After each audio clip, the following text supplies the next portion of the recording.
भाई, लाडक्या बहीण योजनेवरून आता विरोधकांकडून टीका होते की ज्या पद्धतीने सरकार पैशाचे उधळण करत आहे त्या हिशोबाने सरकारकडे जानेवारी महिन्यापर्यंत मी आपल्याला सांगतो, यांचे लाडक्या बहीण योजनेच्या बाबतीमध्ये माझ्या माय भगिनीचा इतका प्रचंड प्रतिसाद मिळालाय, यांच्या विरोधकांच्या पायाखाली वाळूच घसरलेली. आता आमचं काय होईल?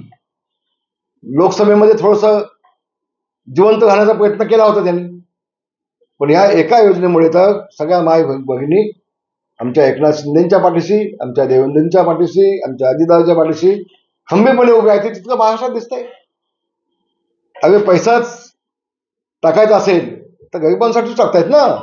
होय, मी तर सांगेन एकनाथ शिंदेना, अरे खजिन्याचे दरवाजे सगळे उघडून टाका आणि द्या माझ्या माय भगिनींना पैसा. आम्ही अंबानींना आणि कुणाला पैसा देत नाही ना. आम्ही उद्योगांच्या घशात टाकीत नाही ना. हा पैसा नेमका सर्वसामान्य गरीब महिलेच्या विकासासाठी पैसा जातोय. पण यांच्या पायाखालची वाळू घसरलेली आहे. त्याला माहिती आहे या योजनेचा इतका फटका बसणार आहे की यांची निवडणुकीमध्ये यांचं पानिपत होणार आहे. आणि म्हणून सगळी चाललेली सगळी नौटंकी आहे असं मी म्हणेन. धन्यवाद.